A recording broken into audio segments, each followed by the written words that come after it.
আসসালামু আলাইকুম আমার প্রিয় শিক্ষার্থীরা, কেমন আছেন? আশা করি সবাই ভালো আছেন। আমি আল্লাহর রহমতে অনেক ভালো আছি।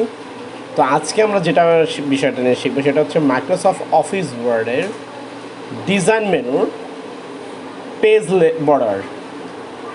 পেজ বর্ডারে অ্যারোতে গেলাম। পেজ বর্ডারে অ্যারোতে যাওয়ার পরে আমরা যদি যে বক্সে ক্লিক করি, দেখেন, তারপর ওকে দিলাম, দেখেন চারোদিকে একটা বর্ডার হয়ে গেছে। এটা সাধারণত সার্টিফিকেট বা কোনো বইয়ের মলারের জন্য ব্যবহার করা হয়।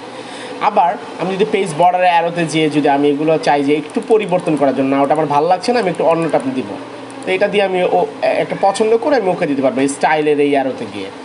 আবার আমি যদি চাই যে এটাকে কালার করতে চাই, সেটা যদি আমি এই যে লাল রং দিয়ে যদি আমি ওকে দিই, তাহলে আমার এটা লাল রং হয়ে যাবে। আবার আমি যদি এটাকে এটাকে যদি একটু মোটা করতে চাই, তাহলে আমরা এই যেখানে যে মোটা করতে পারবো।